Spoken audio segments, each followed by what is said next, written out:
بسم الله الرحمن الرحيم. اللهم صل على محمد وعلى آل محمد كما صليت على إبراهيم وعلى آل إبراهيم إنك حميد مجيد. اللهم بارك على محمد وعلى آل محمد كما باركت على إبراهيم وعلى آل إبراهيم إنك حميد مجيد. ربي زدني علما ربي زدني علما ربي زدني علما. رب اشرح لي صدري ويسر لي أمري واحلل عقدة من لساني يفقه قولي وبك نستعين يا مستعان. ربي يسر ولا تعسر وتمم علينا بالخير.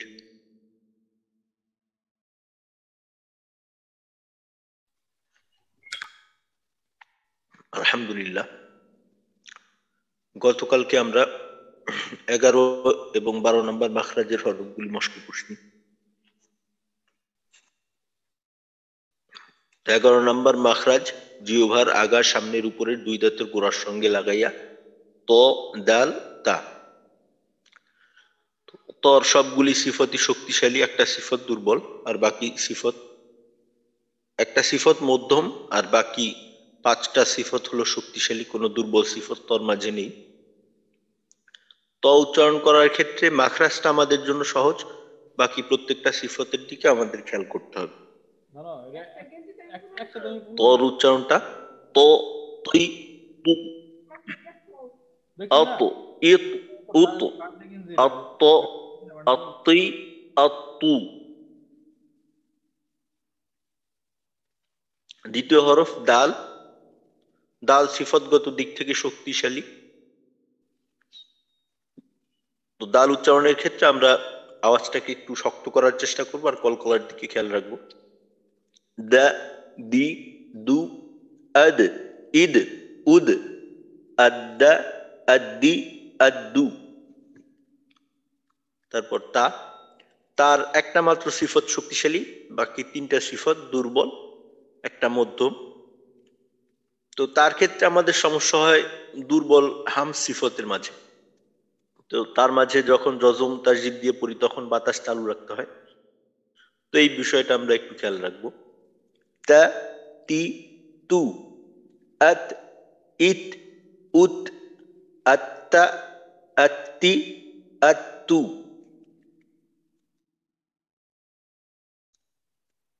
এরপর 12 নম্বর মাখরাজ জিহ্বার আগা সামনের নিচের দুই দাঁতের পেট ও আগার সঙ্গে লাগাইয়া প্রথমে সদ।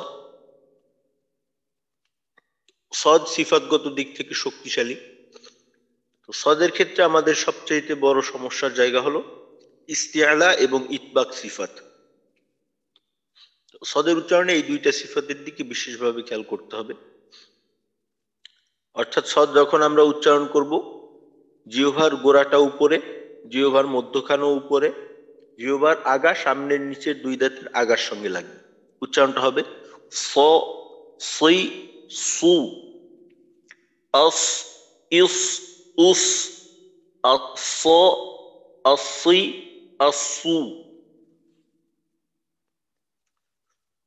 তো সদের উচ্চারণ করার সময় আমাদের সবসময় খেয়াল রাখতে হবে যেন সিনের উচ্চারণ থেকে আলাদা হয়। আর সিনের উচ্চারণ থেকে আলাদা করার জন্য একটা হলো মাখরাজগত যে পার্থক্যটুকু বলা হয়েছিল ওইটার দিকে খেয়াল রাখতে হবে, আর ইস্তিআলা ইতবাকের উপর জোর দিতে হবে। যা সিফতগত দিক থেকে দুর্বল, 2টা সিফত শক্তিশালী, জাহার এবং সফির। তো যা উচ্চারণ করার ক্ষেত্রে আমাদের মাখরাজগত সমস্যাও কিছুটা হয়। জিহ্বার আগা সামনের নিচের দুই দাঁতের পেটের অংশে লাগবে, আগার নিচের অংশে। যা উচ্চারণ করার সময় উপরের দাঁত নিচের দাঁতের সাথে লাগানো যাইতে পারে, এতে করে সমস্যা হবে না। যা উচ্চারণের সবচেয়ে বেশি খেয়াল আমাদের করতে হবে যেন বাতাস বের হয়ে না যায়, বাতাসটাকে নিয়ন্ত্রণ করতে হবে। জা জি জু আজ ইজ উজ, আজ্জা, আজ্জি, আজ্জু।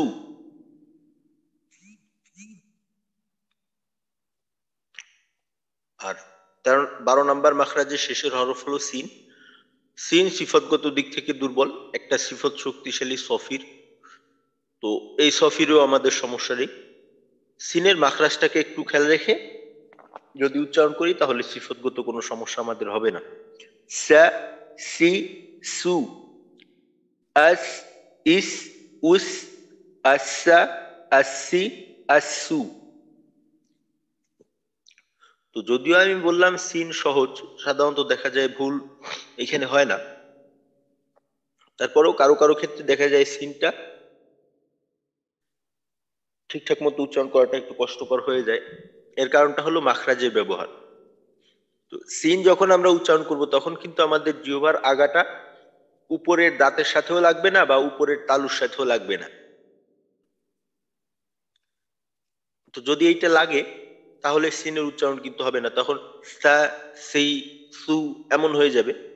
তো সা, সি, সু।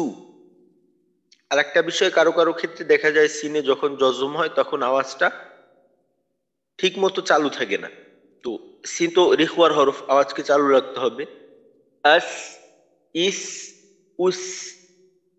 যেমন বিসমিল্লাহ, বিসমিল্লাহ। এখানে অনেকের বিসমিল্লাহ এইভাবে ধাক্কায় পড়ার কারণে আওয়াজটা ঠিক মতো চালু হইতে পারে না। তো এই বিষয়টা আমরা খেয়াল করার চেষ্টা করব।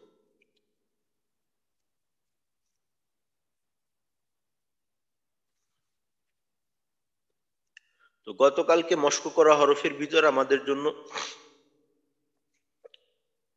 বেশি সমস্যাকর হলো সদ এবং জা। তো আমরা গতকালকের আগে পড়ছিলাম, পরশুদিন। তো সদ এবং জা এই দুইটা হরফের উচ্চারণ করে শোনাবেন। কে শোনাবেন প্রথমে? হ্যাঁ, সালে আহমদ ভাই, কায়েস ভাই। কায়েস ভাই শুনুন, সদ এবং আসসালামু আলাইকুম। জা। আসসালামু ওয়ালাইকুম আলাইকুম। আসসালাম ওয়া রাহমাতুল্লাহ। স ওয়ালাইকুম আসসালাম ওয়া রাহমাতুল্লাহ। স সি সু আস ইস উস আস আসি আসু জা। ঠিক আছে, মাশাআল্লাহ সালে আহমদ, কায়েস ভাই। জাটা আরেকটু বলি। মোটা, হ্যাঁ আরেকটু সদটাকে আরেকটু মোটা করার চেষ্টা করবেন, তাহলে ইনশাআল্লাহ আরো পূর্ণ হবে। হ্যাঁ ঠিক আছে, যা বলেন। জা জি জু আজ ইজ উজ আজ্জা আজ্জি আজ্জু।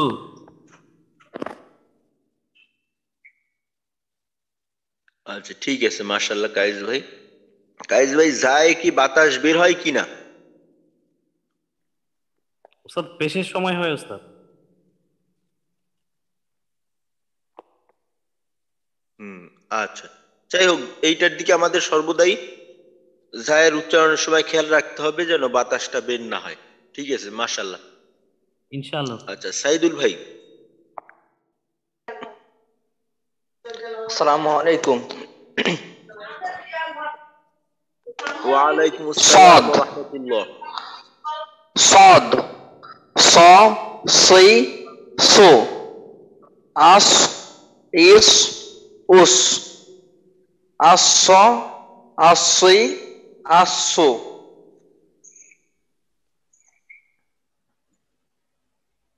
আচ্ছা, যা। জা জা জি জু আজ আজ ইজ উজ আজ আজি আজু আজ,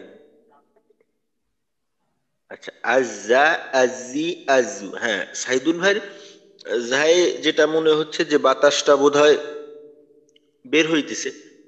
তো বাতাসের দিকে একটু জার ক্ষেত্রে খেয়াল রাখবেন। আর সদের উচ্চারণে মোটার পরিমাণটা আরেকটু বাড়ানো দরকার। সদের উচ্চারণে সিনের থেকে পার্থক্য বোঝা যায়, কিন্তু মোটার অংশটা একেবারে কম হয়ে যাইতেছে। তো এই মোটাটা আর একটু বাড়ানোর চেষ্টা করবেন। আর যার উচ্চারণে বাতাসটা চালু থাকে কিনা এইটা একটু চেক করে নেবেন। আচ্ছা ঠিক আছে, মাশাআল্লাহ সাইদুল ভাই। এবার সাকলাইন ভাই। আসসালামু আলাইকুম। ওয়ালাইকুম আসসালাম ওয়া রাহমাতুল্লাহ। صاد ص صي صو أص إس أس الص الصي الصو ذا ذا ذي ذو أز إز أز أز أزي أزو। জি ওস্তাদ। আচ্ছা ঠিক আছে। তো সদর উচ্চারণ করার ক্ষেত্রে জের এবং পেশের সময়, জের এবং পেশের সময় আর একটু মোটা করলে সিনের থেকে পার্থক্যটা আরো স্পষ্ট হয়ে যেত। তারপরেও পার্থক্যটা বোঝা যায়। তো সদের ক্ষেত্রে এই বিষয়টা একটু খেয়াল রাখবেন। আর যার উচ্চারণ করার ক্ষেত্রে আমাদের অনেক সময় হয় কি, বাতাসটা বন্ধ রাখাটা আমাদের জন্য একটু কষ্টকর হয়। তো এই বাতাসটা বন্ধ করতে গিয়ে আওয়াজটা একটু দুর্বল হয়ে যায়। দুর্বল বলতে একটু অস্পষ্ট হয়ে যায়। তো আওয়াজকেও স্পষ্ট করতে হবে, বাতাসও বন্ধ করতে হবে। বাতাসটাকে বন্ধ করার জন্য আওয়াজটাকে কমানোর দরকার নেই। যার উচ্চারণে আপনার উচ্চারণ শুনে মনে হইলো যে বাতাস বন্ধ হইতেছে, কিন্তু আওয়াজটাকে আর একটু স্পষ্ট করতে পারলে ইনশাল্লাহ আরো অনেক সুন্দর হবে। জি ওস্তাদ, ইনশাআল্লাহ চেষ্টা করব। জি আচ্ছা, এবার সালে আহমেদ ভাই। জি আসসালামু আলাইকুম রহমতুল্লাহ। ওয়ালাইকুম আসসালাম ওয়া রাহমাতুল্লাহি ওয়া বারাকাতুহু। হ্যাঁ, সালে আহমেদ ভাই। সদ সদ স সি সু আস ইস উস আস আসই আসু জাল না জা আচ্ছা, জা জা জি জু আজ ইজ উজ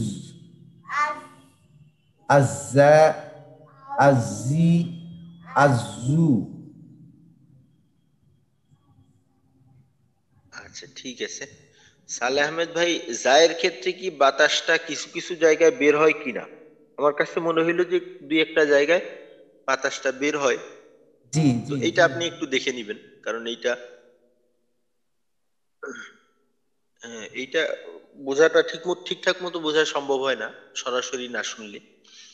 আর সদের উচ্চারণ করার ক্ষেত্রে জের এবং পেশ, জের এবং পেশে এবং জজমে, তো জজমের সময় ঠোঁটটাকে একেবারেই খোলা রেখে উচ্চারণ করতে হবে, ঠোঁটের মাঝে যেন কোনো সংকীর্ণতা না থাকে। আর জের এবং পেশ আস এই ক্ষেত্রে মোটার পরিমাণটা একটু বিশেষ করে এখানে মোটা করার দিকে একটু খেয়াল করতে হবে। যেমন সই, সু। আর সই মোটা সু করতে গেলে জেরের ক্ষেত্রে দেখা যায় একটু গোল হয়ে যাইতে চায়। তো এই বিষয়টাকে একটু নিয়ন্ত্রণ করতে হবে। আচ্ছা ঠিক আছে, মাশাআল্লাহ। জাযাকাল্লাহ। আচ্ছা, এবার মোহাম্মদ ইসহাক ভাই। আসসালামু আলাইকুম রহমতুল্লাহ। ওয়ালাইকুম আসসালাম ওয়া রাহমাতুল্লাহ। صاد ص صي صو أص إص أس الص الصي الصو ز ز زي زو أز إز أز أز أزي أزو। আচ্ছা, ঠিক আছে ইসহাক ভাই। তো যার উচ্চারণটা তাড়াহুড়ো করার দরকার নেই। আজ্জা, যেহেতু মনে করেন আমাদের এখানে বাতাসটা বন্ধ করার চর্চায় আছি আমরা, তো বাতাস বের হওয়ার যার ক্ষেত্রে সবচাইতে বের হওয়ার সমস্যাটা হয় জজম বা তাসদীদের প্রথম অংশে। তো এইটাকে বাতাসটাকে বন্ধ রাখার জন্য তাড়াহুড়া না করে এইটাকে একটু লম্বা করেই বাতাসটা বন্ধ রাখার চেষ্টা করব। আজ্জা, আজ্জি, আজ্জু। জজমের উচ্চারণে আজ, ইজ, উজ। জি উস্তাদ, ঠিক আছে। ঠিক আছে, মাশাআল্লাহ। ঠিক আছে ইসহাক ভাই। আর মোটা যে সমস্ত হরফ আছে সর্বদাই আমরা চেষ্টা করব সাধ্যের সবটুকু দেওয়ার। যখন দেখা যাবে যে আমাদের মোটার বিষয়টা একেবারে নিয়ন্ত্রণে আয়ত্তে চলে আসবে, যে আমরা চাইলেই ইচ্ছা মতো মোটা করতে পারি, তখন গিয়ে আমরা পরিমাণের দিকে খেয়াল করব যে এইখানে কম করা দরকার, এইখানে বেশি করা দরকার। যতদিন পর্যন্ত আমাদের আয়ত্তে পূর্ণাঙ্গভাবে না আসবে ততদিন পর্যন্ত কোনো পরিমাণের দিকে তাকাবো না। আচ্ছা, আশিকুল্লাহ ভাই। আসসালামু আলাইকুম। ওয়ালাইকুম আসসালাম ওয়া রাহমাতুল্লাহ। صاد صا صي صو أص إص أص أصا أصي أصو জাল। আচ্ছা আশিকুল্লাহ ভাই, জি ওস্তাদ। আশিকুল্লাহ ভাই, সদের উচ্চারণ করার সময় জবর জের জি এবং জজমের উচ্চারণের ক্ষেত্রে ঠোঁট কি আংশিক গোল হয় কিনা এইটা একটু হ্যাঁ খেয়াল, এটা একটু দেখবেন। হয় তা ওরকম উচ্চারণ না করলে আপনার সদ এই যে আপনার ওই যে ইতবাকের যে ইয়াটা ওইটা না হলে হচ্ছে না ওস্তাদ। আমার জ্বর জ্বর মানে জালের ক্ষেত্রে জ্বর ক্ষেত্রে হয়ে যায় এরকম। আমি চেষ্টা আচ্ছা, করছি কিন্তু যাই হোক, মানে এটা মোটা আমাদের এটা আস্তে আস্তে হয়ে যাবে। আর একটা বিষয় কি, এই ঠোঁট গোল হওয়া বা খোলা রাখা, এই বিষয়টা তো আমরা তো আমাদের ঠোঁট দেখতে পারি না। তো এটা যদি সামনে আয়না নিয়ে চেষ্টা করা হয় তাহলে এটা সংশোধন করাটা বেশি সহজ হয় আর কি। তো এইভাবে দুই একবার দেখতে পারেন। ঠিক আছে। আচ্ছা, যার উচ্চারণ শুনুন। জা জা জি জু আজ ইজ উজ আজ্জা আজ্জি আজ্জু আজু। আচ্ছা ঠিক আছে। যায় তো আমাদের বড় সমস্যা বাতাস। এটা প্রত্যেকেই যখনই যা উচ্চারণ করব মুখের কাছে হাত নিয়ে উচ্চারণ করবেন প্রত্যেকেই। আচ্ছা ঠিক আছে, মাশাআল্লাহ আশিক ভাই। আচ্ছা এবার সাব্বির ভাই।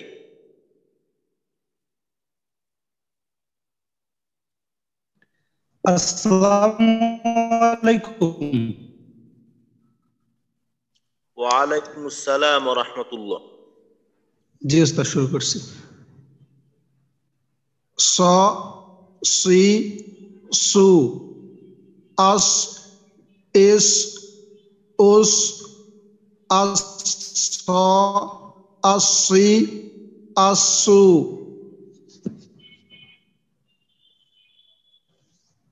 আচ্ছা, হ্যাঁ, যা। জি ওস্তাদ। জা জি জু আজ ইজ উজ আজ্জা আজ্জি আজ্জু। ঠিক আছে সাব্বির ভাই। সদের ক্ষেত্রে জের পেশ জজম, সাধারণত জবরের ক্ষেত্রে মোটার পরিমাণটা মোটামুটি অন্য উচ্চারণের তুলনায় একটু বেশি হয় আমাদের, কিন্তু জের পেশ এবং জজমের উচ্চারণে একটু সমস্যাটা বেশি দেখা যায়। ওই সময় চেষ্টাটা একটু বেশি করে করব। আর যার উচ্চারণ চালু সফির ঠিক আছে, বাতাস বের হয় কিনা এটা নিজের দেখে নিতে হবে। কারণ এই বাতাসের বিষয়টা সরাসরি না শুনলে পরিপূর্ণভাবে বুঝে আসে না। তো এটা প্রত্যেকেই যা বা যে সমস্ত হরফে বাতাস বন্ধ থাকার কথা বাতাস চালু হয়ে যায়, বাতাস বের হয়ে যায়, আমরা প্রত্যেকেই মুখের কাছে হাত নিই। আর আমাদেরকে যখন ওস্তাদরা পড়াইতেন, তো একটা হইছে মুখের কাছে হাত নিতে হইতো, আর একটা হইছে সামনে একটা আয়না নিয়ে নিতে হইতো। কারণ যে জায়গায় মুখ খোলা রাখতে হয় ওইখানে মুখ খোলা থাকে কিনা, যেখানে মুখ গোল হওয়ার কথা ওইখানে ঠোঁটটা গোল হয় কিনা, এতে করে এইটা নিজের চোখে পড়ে। এবং এটা দেখা যায় যে আসলে এই গোল হওয়ার যে বিষয়টা, খোলা থাকার জায়গায় গোল হয়ে যায়, এটা অনেকটা আমাদের অভ্যাসগত কারণে, এটা অভ্যাসগত কারণে এটা যদি আয়না নিয়ে দেখে দেখে পড়া হয় ওই ক্ষেত্রে এটাকে খোলা রেখে উচ্চারণ করাটা কঠিন না, একেবারেই সহজ। আর অনেক সময় যদি আয়না না নিয়ে না দেখে পড়া হয়, নিজের কাছে মনে হয় যে আসলে বোধহয় ঠোঁটটা খোলাই আছে, কিন্তু আসলে দেখা যায় যে ঠোঁটটা খোলা নেই, ঠোঁটটা গোল হয়ে যাচ্ছে উচ্চারণের সময়। এই জন্য একটা আয়না নিয়ে নিলে সবচেয়ে সুন্দর হয়। আর বাতাস চালু বা বন্ধ থাকার ক্ষেত্রে, বিশেষ করে যেখানে বন্ধ থাকার কথা, যা, জিম বা অন্য অন্য আরো কিছু হরফ আছে, তো এই সমস্ত হরফের ক্ষেত্রে যতদিন পর্যন্ত না আমরা নিশ্চিতভাবে আমাদের বাতাসটা বন্ধ না হয় ততদিন পর্যন্ত আমরা মুখের কাছে হাত নিয়েই পড়ব। কারণ মুখের কাছে হাত না নিলে মনে হয় যে বাতাসটা বোধহয় বন্ধই আছে, আসলে দেখা যায় যে বাতাসটা চালু থেকে যায়। এই বিষয়গুলোর দিকে একটু খেয়াল করার চেষ্টা করবো আমরা প্রত্যেকেই। আচ্ছা, নেওয়াজ ভাই শুনান। ওস্তাদ আমার এখানে তাহলে কি কি ভুল হলো? আমার এই হরফটাতে অনেক সমস্যা আছে, আমার অনেক সমস্যা হয় আর কি। যার ক্ষেত্রে? জি ওস্তাদ, জি। হ্যাঁ সাব্বির ভাই, কোনটার হ্যাঁ, হ্যাঁ যার ক্ষেত্রে আপনার উচ্চারণটা আমার কাছে মনে হইলো যে কিছু কিছু জায়গায় বাতাস বের হইতেছে, এটা মনে হইলো।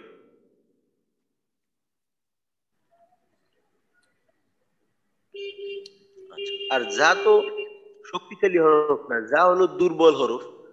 তো এইখানে যা উচ্চারণ করার সময় মাখরাজে অত বেশি চাপ দিয়ে শক্ত, উচ্চারণটা শক্ত হবে না, উচ্চারণটা হবে নরম।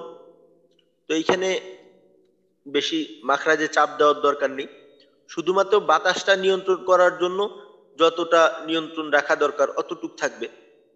আর বাকি সিফত তো দুর্বল, আর সফিরের কাজটা আপনার মাখরাজ থেকে নিচ থেকেই হয়ে যাবে।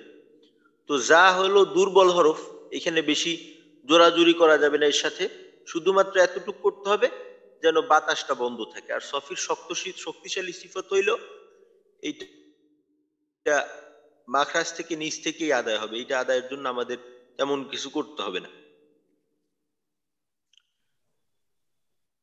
আচ্ছা, নেওয়াজ ভাই শুনান। জি হুজুর, আসসালামু আলাইকুম। ওয়ালাইকুম আসসালাম।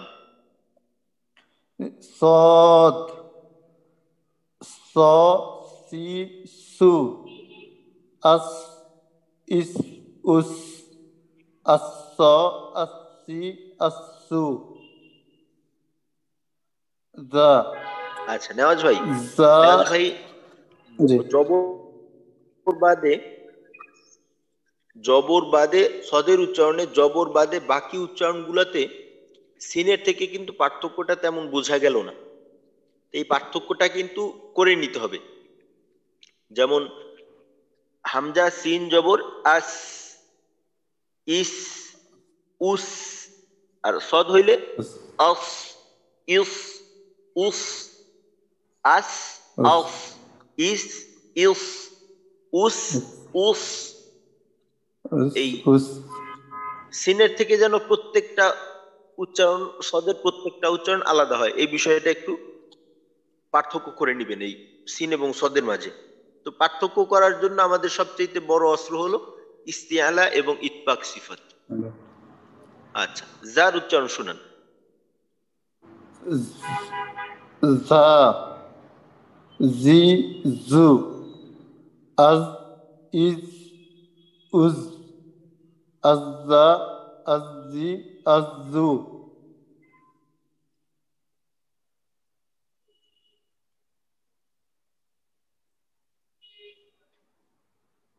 আচ্ছা, জজমের জি হুজুর। উচ্চারণটা আজ ইজ উজ, আজ ইজ আজ উজ। ইজ হ্যাঁ উজ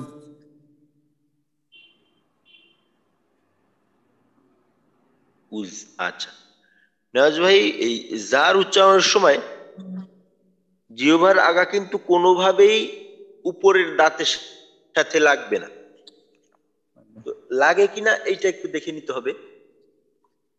এখানে কি আর দুই দাঁত একসাথে বাতাসটা লাগায় আমার রাখতে কাছে পারবো? যতটা মনে হইলো বন্ধই আছে, বাতাসটা বোধহয় তেমন। হ্যাঁ, জায়ের উচ্চারণে উপরের দাঁতকে নিচের দাঁতের সাথে লাগানো যাবে। এর কারণ হলো যা উচ্চারণ করার সময় জিহ্বার আগা সামনের নিচের দুই দাঁতের পেটের সঙ্গে লাগানো থাকে, যেহেতু পেটের সঙ্গে। নিচের অংশে লাগানো থাকে, তো দাঁতের সাথে দাঁত লাগাইলে উপরের দাঁতের সাথে জিহ্বার আগা লাগার সম্ভাবনা থাকে না। তো এই জন্য সিন এবং জা উচ্চারণ করার ক্ষেত্রে দাঁতের সাথে দাঁত লাগানো যাইতে পারে। জি জি হুজুর। আচ্ছা ঠিক আছে। আচ্ছা, আজহার ভাই, আজহার ভাই শুনুন।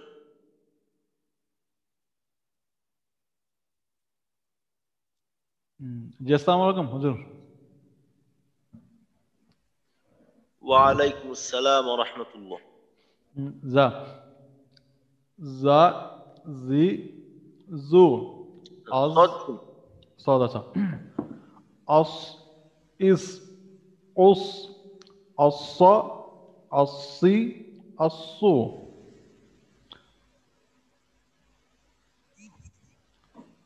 আচ্ছা, সদের হরকতের উচ্চারণ স স স স সুই সি সু। সো আস ইস উস আচ্ছা আসা ঠিক আছে। যা। আসি আসু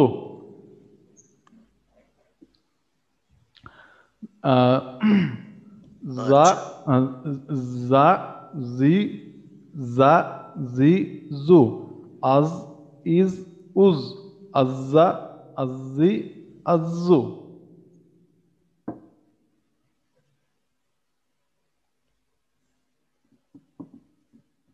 জি হুজুর বলছি। আচ্ছা ঠিক আছে আজহার ভাই। হ্যাঁ হ্যাঁ আজহার ভাই, সদের উচ্চারণ করার সময় মোটা হইতেছে, সিনের থেকেও পার্থক্য বোঝা যায়। তো অনেক সময় হয় কি, মোটা করতে গেলে মোটা করতে হয়তো আপনার হলক এই জিহ্বার গোড়ার উপরের দিকে ওঠানোর মাধ্যমে। তো জিহ্বার গোড়া কিন্তু হলকের সাথে মিলিত, তো হলকের শেষ অংশেও একটু প্রেসার থাকে মোটা করতে গেলে। তো অনেক সময় হয় মোটা করতে গেলে হলকের মধ্যখানে, অর্থাৎ 2 নম্বর যে মাখরাজটা, ওইখানে একটু প্রেসার পড়ে যায়। এইটা যেন না হয় এই দিকে আমাদের খেয়াল রাখতে হবে। যেমন স সই সু, অনেকের ক্ষেত্রে এমনটা হয়। এই বিষয়টা আমরা প্রত্যেকে খেয়াল রাখবো। মোটা করতে গেলে আমাদের 3টা সমস্যা বিশেষ করে দেখা যায়। সবচেয়ে বেশি হয় ঠোঁট গোল হয়ে যায় জবর জেরের উচ্চারণ বা জজমের উচ্চারণেও। দ্বিতীয় সমস্যা হলো আওয়াজটা অনেক সময় নাকে চলে যায়, এটা একটা। আর অনেক সময় দেখা যায় হলকের মাঝের অংশে একটু চাপ লাগে। তো এই বিষয়টা, এই 3টা বিষয়কে আমরা মোটা করার সময় সবসময় খেয়াল করার চেষ্টা করব। আচ্ছা, এবার জহুরুল হক ভাই।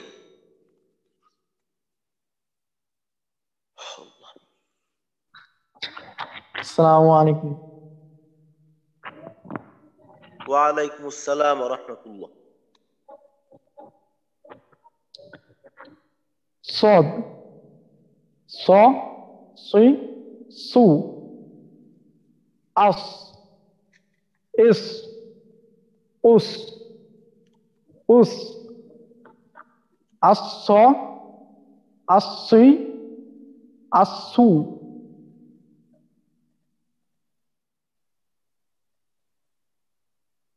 আচ্ছা হ্যাঁ জহুরুল ভাই, সদে কিন্তু মোটার পরিমাণটা আরো একটু করার দরকার। আরো একটু না হইলে কিন্তু সমস্যা হয়ে যাওয়ার সম্ভাবনা আছে। হুজুর মোটার জেদ পরিমাণ পেশ বাড়াবো জজম কিভাবে? এই ক্ষেত্রে, তো এটা একটু বাড়াবো খেয়াল করার কিভাবে? চেষ্টা করবেন। হ্যাঁ, বাড়াবেন হলো জিহ্বার গোড়া উপরের দিকে উঠানোর মাধ্যমে। জিহ্বার গোড়াটা উপরের দিকে উঠবে। মনে করেন যখন আমরা কফ বলি, ক, কি, উ, ক, তি উ। কফ বলার সময় কিভাবে আমরা জিহ্বার গোড়া উপরে উঠাই, যেভাবে উপরে উঠাই মোটা হরফগুলা পড়ার সময় ওইভাবেই জিহ্বার গোড়াটা একটু উপরের দিকে উঠানোর চেষ্টা করব। আচ্ছা হুজুর এখন দেখেন তো মনে করেন এখন আমি সদ উচ্চারণ করব,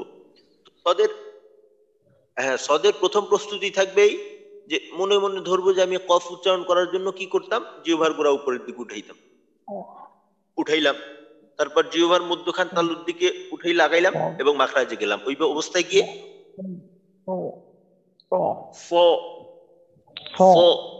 ফ সই ফু ফ সই সু আস ইস উস, এইভাবে ইনশাআল্লাহ চেষ্টা করলে দ্রুত হয়ে যাওয়ার সম্ভাবনা আছে। হুজুর এখন দেখেন তো একটু আস্তে পরিবর্তন আস্তে হয়ে যাবে ইনশাআল্লাহ, সমস্যা নেই। হুজুর একটু দেখবেন। আচ্ছা জি বলেন। স সই সু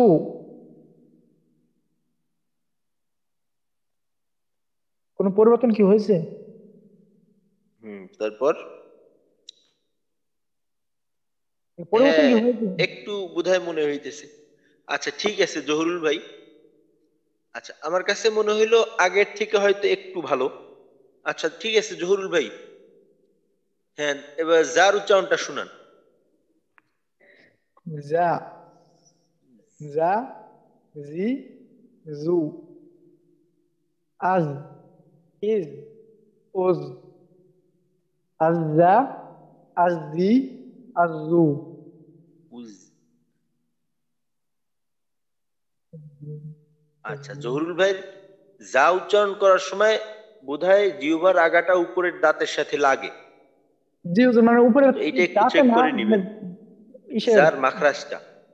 জি হুজুর, উপরের দাঁতে না মানে ইসের সঙ্গে লাগে, তালুর উপরে সাথে, তালুর সঙ্গে লাগে। জি উপরের তালুর দিকে লাগে।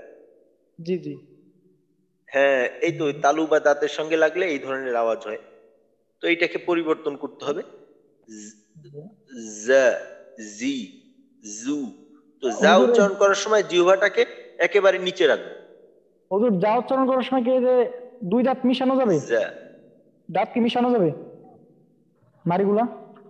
হ্যাঁ মিশানো যাবে, উপরের দাঁতের আগা নিচের দাঁতের আগার সাথে লাগানো যাবে, এতে করে সমস্যা নেই। কারণ যা উচ্চারণ করার সময় জিহ্বার আগা সামনের নিচে দুই দাঁতের পেটের সঙ্গে লাগাইতে হয়। আচ্ছা ঠিক আছে মাশাআল্লাহ জহুরুল ভাই। আচ্ছা তো আজকে আমরা ইনশাআল্লাহ 13 নাম্বার মাখরাজের হরফের মশক করার চেষ্টা করব। তো 13 নাম্বার মাখরাজ জিহ্বার আগা সামনের উপরের দুই দাঁতের আগার সঙ্গে লাগাইয়া। তো এই মাখরাজটা যদিও এই মাখরাজের যে জায়গাটা বা যে এই হরফগুলো যে জায়গা থেকে উচ্চারিত হয় এই জায়গাটা আমরা বাংলার ক্ষেত্রে ব্যবহার করি না, তারপরেও এটা আমাদের জন্য কঠিন হবে না, কারণ এই মাখরাজটা দৃষ্টিগোচর হয়, দেখা যায় আয়নার সামনে দাঁড়িয়ে যদি উচ্চারণ করা হয় তাহলে দেখা যায় মাখরাজের জায়গাটা। এখানে মাখরাজগত আমাদের সমস্যা হবে না, তবে যেহেতু আমরা অভ্যস্ত না এই জন্য একটু খেয়াল করার দরকার যেন মাখরাজটা ঠিক থাকে। প্রথম হরফ হলো ও উচ্চারণ করার সময় সিফতের দিকে খেয়াল করতে হবে। আর সিফতগত দিক থেকে শক্তিশালী হরফ। প্রথম সিফত হলো জাহার, বাতাস বন্ধ। তো উচ্চারণ করার ক্ষেত্রে দেখা যায় যে অনেক সময় বাতাস ওইভাবে জা এবং জিমের মতো অত বেশি চালু থাকতে চায় না, তারপরেও উচ্চারণ করার সময় দেখা যায় যে ওই উচ্চারণ করতে গেলে কারো কারো ক্ষেত্রে মোটার পরিমাণ কম হইলে বাতাসটা বের হওয়ার সম্ভাবনা একটু বেশি থাকে, তো এটার দিকে একটু খেয়াল রাখতে হবে। দ্বিতীয় সিফত হলো রিখওয়া, আওয়াজ চালু। তো জ্বর যে দ্বিতীয় সিফত এইখানে আমাদের তেমন কোনো সমস্যা নেই।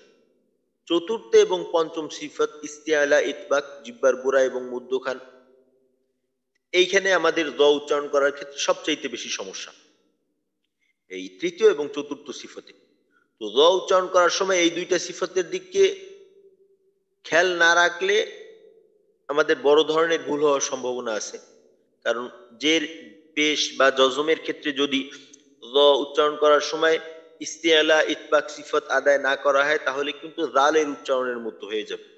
তো এই জন্য সদ এর ক্ষেত্রে যেমন ইস্তিআলা ইতবাক সিফতটা খুবই গুরুত্বপূর্ণ ছিল, য এর ক্ষেত্রেও বিষয়টা তেমন।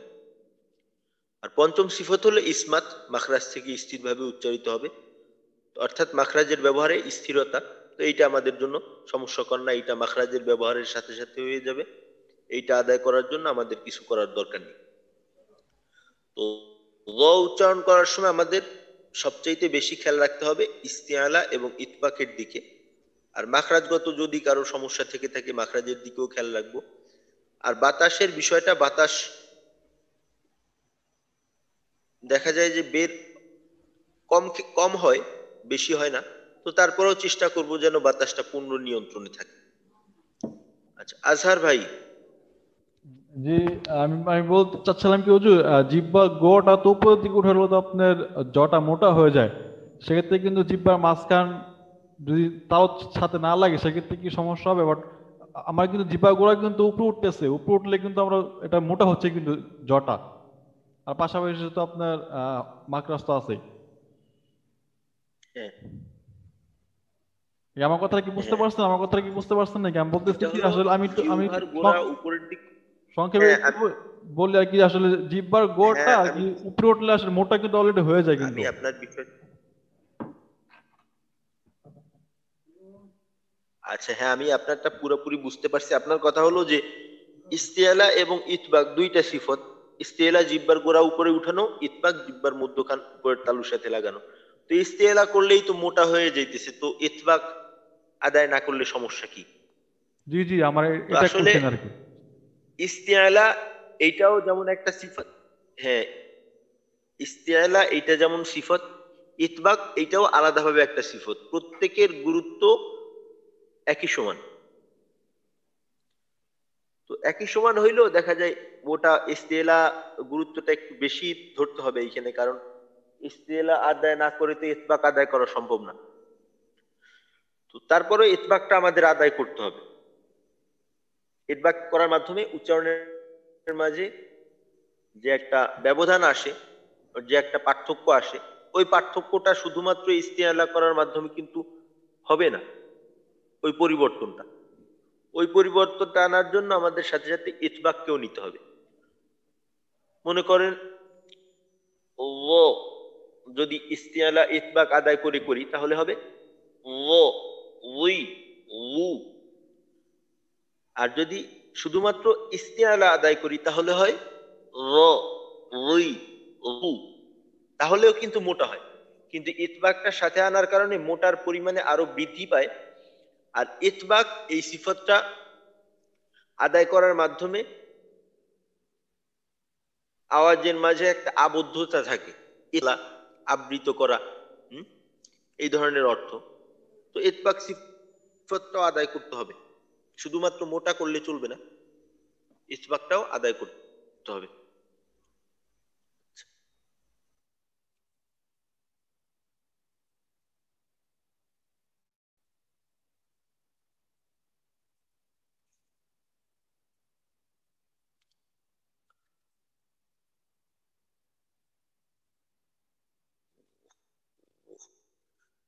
আর ইতবাকের যে বিষয়টা, সাব্বির ভাই প্রশ্ন যে তো উচ্চারণে ইতবাক, সালে কায়েস ভাই প্রশ্ন যে উচ্চারণে ইতবাক করা সম্ভব হচ্ছে না। আর ছবিতেও দেখা যাচ্ছে এরও কিছু একটা জিহ্বার মধ্যখানে একটু নিচের দিকে। আসলে ইতবাক করাটা একটু কষ্টকর, ঠিক আছে। যেমন তর ক্ষেত্রে ইতবাক আদায় করাটা সহজ, তো কারণ উচ্চারণের সময় জিহ্বার আগাটা উপরে থাকে, অর্থাৎ দাঁতের গোড়ার সঙ্গে থাকে। আর যখন উচ্চারণ করি তখন জিহ্বার আগাটা সামনের উপরের দুই দাঁতের আগার সঙ্গে থাকে, তার মানে আগাটা একটু নিচু হয়। সদ সিন যার ক্ষেত্রে আগাটা আরো একটু নিচু হয়। তো যে কারণে দেখা যায় জিহ্বার আগাটা নিম্নগামী থাকার কারণে জিহ্বার মধ্যখানেও দেখা যায় যে একটু নিম্নগামী হয়ে যায়। তো এই জন্য ত এবং জ এবং সদ উচ্চারণ করার সময় ইতবাকের পরিমাণটা যতটা হয় তর ক্ষেত্রে ওই পরিমাণটা আরো একটু বেশি হয়, আরো একটু বেশি হয়। তো যতটা সম্ভব মাখরাজ ঠিক রেখে জিহ্বার পিছনের অংশ যতটা উচ্চ করা সম্ভব ততটা করব।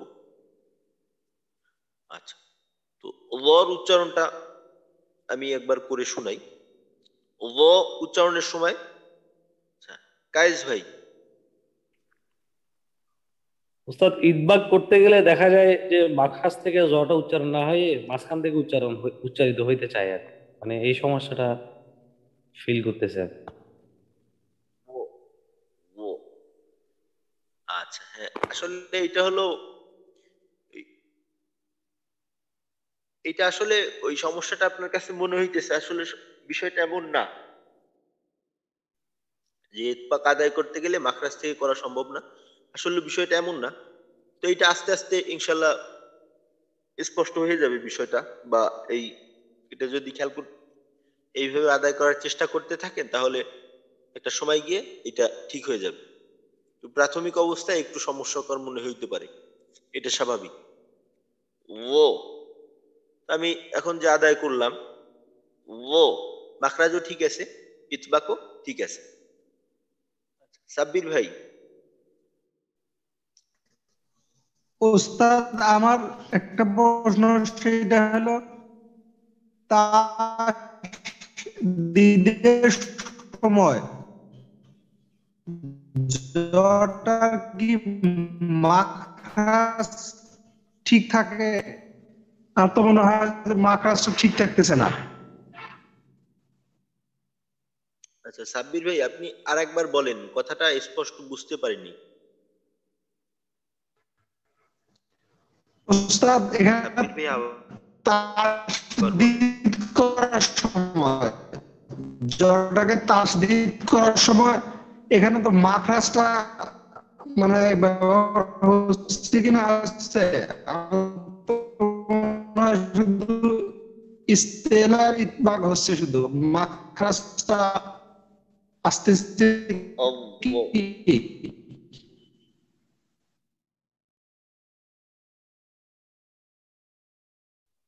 হ্যাঁ, মাখরাজ শুধু তাসদিদ না, তাসদিদ জজম হরফ যাই থাকুক না কেন মাখরাজের ব্যবহারটা ঠিক মতোই থাকবে সর্বদাই। তো এটা বোঝার জন্য আয়না নিয়ে মাখরাজ ঠিক রেখে উচ্চারণ করে দেখতে পারেন, তো সমস্যা থাকলেও ইনশাল্লাহ সমাধান হয়ে যাবে। আচ্ছা, আমাদের সময়ও কিন্তু আজকে কম, তো আমরা এই উচ্চারণের দিকে যাই। তো আজকের মাখরাজে আমাদের মূলত সমস্যাটা জ কে নিয়েই, বাকি যে দুইটা হরফ আছে ওই দুইটা হরফে আমাদের তেমন সমস্যা নেই। তো জর উচ্চারণটা হরকত দিয়ে ল উই উ ল উই উ। তো এখানে আমরা জানি যে ল কে যদি ইস্তেলা ইতবাক আদায় না করা হয় তাহলে জালের মতো হবে। তো ল জবরের ক্ষেত্রে মোটা করতে হবে, ইস্তেলা ইতবাক আদায় করতে হবে, না করলেও দেখা যায় জালের থেকে পার্থক্য বোঝা যায়। কিন্তু জের এবং পেশের ক্ষেত্রে এই বিষয়টা সম্ভব হয় না, ওইখানে ইস্তেলা ইতবাক আদায় করতেই হবে, অন্যথায় বোঝা যাবে না। জেরের ক্ষেত্রে ল জের উই, ল পেশ উ, ল উই উ। আর জালের ক্ষেত্রে রা রি রু, রা রি রু, রা রি রু। জর ক্ষেত্রে ল উই উ, ল উই উ। তো যখন জের বলবো তখন ওই জেরের ক্ষেত্রে জবরের তুলনায় জেরের ক্ষেত্রে মোটা হরফগুলির সময় উচ্চারণের সময় ঠোঁট গোল হওয়ার সমস্যাটা একটু বেশি দেখা যায়। উই ও জের উই, যেমন আযীম, আযীম, আযীম না আযীম, তাহলে কিন্তু আমার জাল হয়ে গেল পরিপূর্ণ। এখানে আযীম, আযীম উই।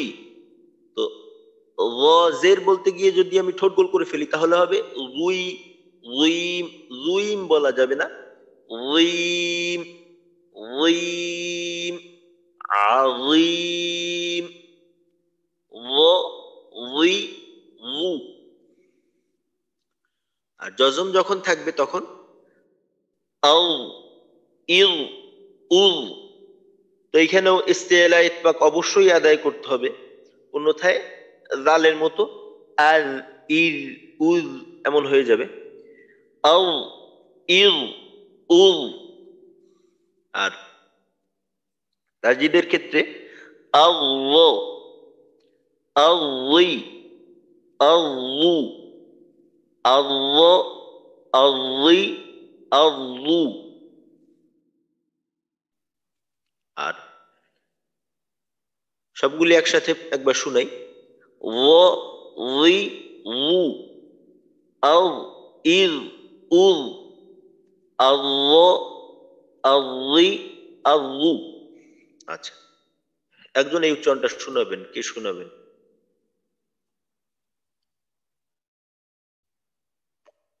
হ্যাঁ, আশিক ভাই। আসসালামু আলাইকুম উস্তাদ। ওয়ালাইকুম আসসালাম। র, র, রি, রু, আল, ইল, উল, আল্লাহ, আল্লি, আল্লু। আচ্ছা, ঠিক আছে, মাশাআল্লাহ আশিক ভাই। তবে আশিক ভাইয়ের ঠোঁটের অবস্থা ঠিক ছিল কিনা না, জজমের ঠিক ক্ষেত্রে? আও, না, একটু গোল গোল গোল হয়ে গেছিল। আচ্ছা, এইটা একটু গোলের দিবেন, আর বাকি বিষয়টা আলহামদুলিল্লাহ মোটা ঠিক আছে। তবে মোটার পরিমাণ আমরা তো বললাম সর্বদাই চেষ্টা করব যেন যতটা সম্ভব। আচ্ছা, ঠিক আছে। আচ্ছা, আর দুই একজনের কাছ থেকে শুনবো। এখন আজহার ভাই শুনান। ল, ল, জি, লো, আল, ইল, উল, আল্লাহ, আল্লি, আল্লু। আচ্ছা, ঠিক আছে আজহার ভাই, আজহার ভাইটাও সুন্দর হয়েছে। তবে বলি যে মস্কের সময় বাড়াবাড়ি করব আমরা, বাড়াবাড়ি। আর মস্কের এই সময় ওই উচ্চারণগুলোকে যেহেতু আমরা আলাদা করে করতেছি, কোরআন শরীফে তেলাওয়াতের ভিতরে এই উচ্চারণগুলো পড়তেছি না, তো একটু বড় বড় করে উচ্চারণগুলো করা। ও, উই, উ, আল, ইল, উল, আল্লাহ, আল্লি, আল্লু। এতে করে কি হবে যে সিফতের যে পূর্ণ কাজটা একটু লম্বা সময় পাইতেছি। তো এখানে সিফতের যে কাজগুলি আছে এইগুলাকে ভালোভাবে খেয়াল করা সম্ভব, খেয়াল করে করে করা সম্ভব। যদি দ্রুত করি তাহলে ওইভাবে সিফতের কাজটা বোঝা সম্ভব হবে না আওয়াজ শোনার মাধ্যমে। তো এই জন্য উচ্চারণগুলোকে আর একটু ধীর গতিতে বলার চেষ্টা করব। ঠিক আছে, মাশাআল্লাহ আজহার ভাই। আচ্ছা, কায়েস ভাই শুনান। আসসালামু আলাইকুম। ওয়ালাইকুম আসসালাম। র, রি, রু, আজ, ইজ, উজ, আয, আযি, আযু।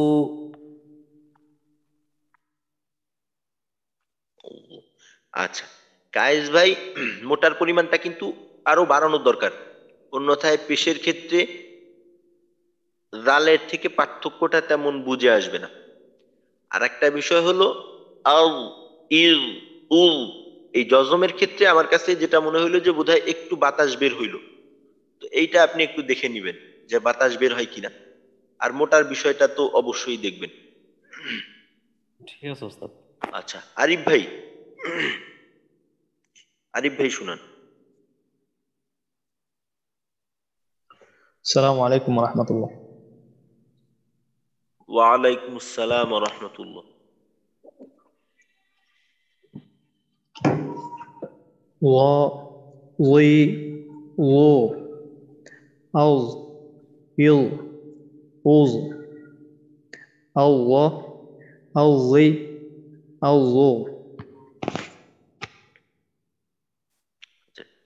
ঠিক আছে, মাশাআল্লাহ আরিফ ভাই। আরিফ ভাইও জজমের সময় একটু বাতাসের আওয়াজের মতো শোনা গেল জজমের ক্ষেত্রে। আর ও উই উ ও উই উ জেরের ক্ষেত্রে আরেকটু যদি করা সম্ভব হয়, মোটার পরিমাণটা আরেকটু। আচ্ছা আরিফ ভাই, হরকতের উচ্চারণটা আরেকবার শুনান।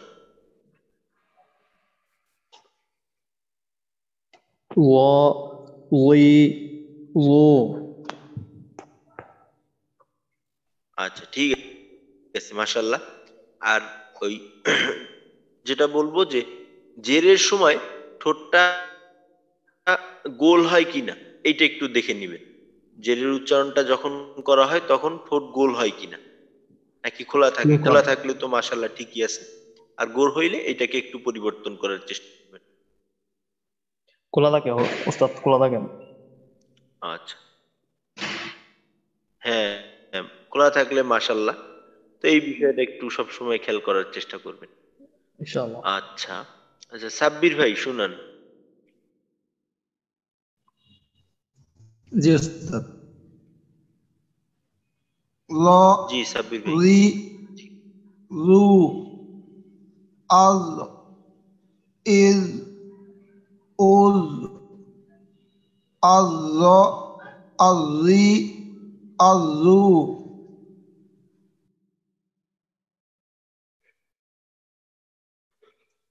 আচ্ছা ঠিক আছে, মাশাআল্লাহ সাব্বির ভাই। সাব্বির ভাই, জজমের উচ্চারণটা মাখরাজ থেকে আলাদা হওয়ার সময় আরেকটু আওয়াজের মতো হইল, যেমন আউ আউ, এই শেষের অংশটাই যেন কোনো আওয়াজ না থাকে। আউ ইউ উ এইভাবে শেষ হয়ে যাবে আস্তে আস্তে। আর মোটার পরিমাণটা জের পেশের ক্ষেত্রে আরেকটু করতে পারলে আরো সুন্দর হবে ইনশাল্লাহ। আমাদের সময় প্রায় শেষের দিকে, আজকে আর শোনা সম্ভব হবে না, ইনশাল্লাহ আগামীকালকে শুনবো। এর পরের র উচ্চারণটা আমি আর একবার শুনাই। তো র উচ্চারণ করার সময় মাখরাজের দিকটা খেয়াল রাখতে হবে। আর বিশেষ করে সিফাতের ক্ষেত্রে ইস্তিয়ালা এবং ইতবাক। র উচ্চারণটা ও উই উ আউ ইউ উ আউ আউ উই আউ। আচ্ছা, এরপরের হরফ হলো জাল। তো একই মাখরাজ, জিহ্বার আগা সামনের উপরের দুই দাঁতের আগার সঙ্গে লাগাইয়া বা সানায়া আউলিয়ার আগার সঙ্গে লাগাইয়া। সিফতগত দিক থেকে জাল দুর্বল হরফ। একটা সিফত মাত্র শক্তিশালী, তা হলো জাহার, বাতাস বন্ধ থাকবে। তো বাকি তিনটা সিফত দুর্বল, একটা মধ্যম। তো জালের ক্ষেত্রে আমাদের এই বাতাস নিয়ে কখনো কখনো একটু সমস্যা হয়। কারো কারো ক্ষেত্রে দেখা যায় জালে একটু বাতাস বের হয়ে যায়। তো এই বাতাসের দিকটা আর মাখরাজের দিকটা খেয়াল রাখতে পারলে জালে আর আমাদের তেমন কোনো সমস্যা হবে না। জালের উচ্চারণটা রা রি রু, রা রি রু, আর ইর উজ, আররা আররি আররু। তো একটা বিষয় আগেও গতকালকে বা তার আগে কোন দিন যেন বলা হয়েছিল যে একটা হরফ চাই দুর্বল হোক বা অধিক দুর্বল হোক বা শক্তিশালী অধিক শক্তিশালী যাই হোক না কেন, প্রত্যেকটা হরফের ক্ষেত্রে যা করণীয় শুধুমাত্র আমরা ওইটাই করব। যে বিষয়টা আমাদের করার কথা না এমন কিছুই করব না। আর উচ্চারণ করার সময় আমাদের আওয়াজে নিয়ন্ত্রণ থাকবে। দুর্বল হরফের ক্ষেত্রেও নিয়ন্ত্রণ থাকবে, শক্তিশালী হরফের ক্ষেত্রেও নিয়ন্ত্রণ থাকবে। তো এখানে যেমন দেখেন জালের উচ্চারণে নিয়ন্ত্রিত উচ্চারণ, অনিয়ন্ত্রিত উচ্চারণ। এটা কেমন? নিয়ন্ত্রিত ভাবে করলে রা রি রু, আর অনিয়ন্ত্রিত ভাবে করলে রাজিজু, রাজিজু, রাজিজু, এইভাবে না, আওয়াজটা রাজিজু, শ্বাসটাকে নিয়ন্ত্রণ করতে হবে। হামসের হরফের ক্ষেত্রে শ্বাস জারি থাকবে, বাতাস চালু থাকবে, কিন্তু চালু থাকা অর্থাৎ এই না যে একেবারে আমি বাতাসটা দুয়ার খুলে দিয়ে একেবারে যতটুক দরকার তার থেকে অধিক পরিমাণে বাতাস বের করলাম, একেবারে বাতাসের বন্যা তৈরি করলাম, বিষয়টা কিন্তু এমন না। জাহারের ক্ষেত্রে তো বাতাস বন্ধ থাকবে, তো এইখানে বাতাসের নিয়ন্ত্রণটা তো থাকবেই। যে ক্ষেত্রে বাতাস চালু থাকার কথা, ওই ক্ষেত্রেও যেন বাতাস একেবারে অনিয়ন্ত্রিত ভাবে বেশি বের হয়ে না যায়। যেমন মনে করেন আমি সা উচ্চারণ করব, সিন জবর সা, সি, সু, তো এইখানে যদি আমি বলি সা সি সু, এইটা কিন্তু অনিয়ন্ত্রিত ভাবে আমি বাতাস বের করলাম। এই বিষয়টা প্রত্যেকটা উচ্চারণে ইনশাল্লাহ আমরা খেয়াল রাখবো। এরপরের শেষ হরফ হলো সা। তো সা হলো অধিক দুর্বল হরফ, এখানে কোনো শক্তিশালী সিফত নেই। 5টা সিফতের 4টাই দুর্বল, একটা হলো মধ্যম, আওয়াজ চালু, বাতাস চালু, আওয়াজ পাতলা, জিহ্বার মধ্যখান নিচে, জিহ্বার গোড়াও নিচে, মাখরাজ থেকে স্থিরভাবে উচ্চারিত হবে। সা, সি, সু, আস, ইস, উস, আসা, আসি, আসু। তো এইখানেও কোনো সা উচ্চারণ করার ক্ষেত্রে আমাদের কোনো ধরনের বাধা নেই, কিন্তু তারপরেও যেন আমরা এই বাতাসের অপচয় না করি। বাতাস চালু, ঠিক আছে, তো বাতাস চালু এর অর্থাৎ এই না যে বাতাসটাকে একেবারে অপ্রয়োজনীয় ভাবে ব্যয় করব, অপচয় করব, বিষয়টা এমন না, এটা করা যাবে না। তো এই উচ্চারণটা সা, সি, সু, আস, ইস, উস, আসা, আসি, আসু, এটা যেন সা, সি, সু, এইভাবে ধাক্কা দিয়ে দিয়ে বাতাস অতিরিক্ত পরিমাণে বের না করি। তো ইনশাল্লাহ আমরা এই যে 13 নম্বর মাখরাজের যে 3টা হরফ গেল, তো এখানে আমাদের র-টা সমস্যাকর বেশি, রালটা একটু হলেও সমস্যা আছে, সার মাঝে আমাদের তেমন কোনো সমস্যা নেই। এই হরফগুলো একটু আমাদের যার যে সমস্যা ওইটা চিহ্নিত করে একটু মস্ক করার চেষ্টা করব। হ্যাঁ সাব্বির ভাই। ওস্তাদ, এই সাথে একটু সফিরের বৈশিষ্ট্য আসে নাকি?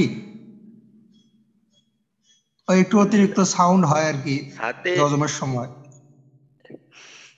সার যে আওয়াজটা চালু থাকে ওইটা হলো মনে করেন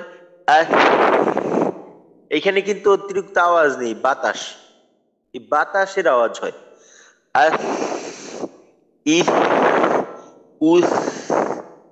কিন্তু সিনের ক্ষেত্রে কি হয়?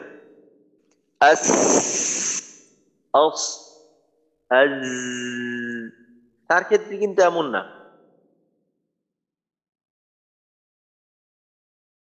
আচ্ছা ঠিক আছে, তো আজকে আমাদের এই পর্যন্তই থাকলো। ইনশাল্লাহ আমাদের সামনে আর যে মাখরাজগুলি আছে, 4টা মাখরাজ আছে, তো ওই মাখরাজের হরফগুলি আমাদের জন্য সহজ।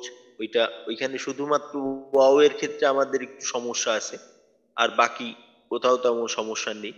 তো ইনশাল্লাহ আমাদের হরফের উচ্চারণ আগামীকালকেই মাখরাজের ধারাবাহিকতায় যে মস্কগুলি আমরা এতদিন করে আসছি, তো ইনশাল্লাহ আগামীকালকে ওইটা শেষ হয়ে যাবে।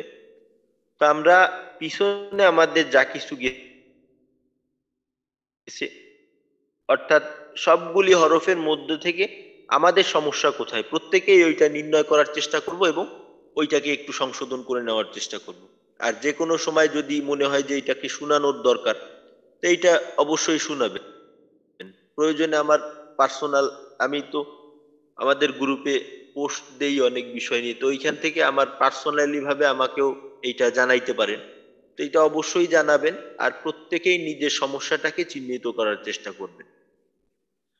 আসসালামু আলাইকুম ওয়া রাহমাতুল্লাহি ওয়া বারাকাতুহু। ওয়ালাইকুম আসসালাম ওয়া রাহমাতুল্লাহি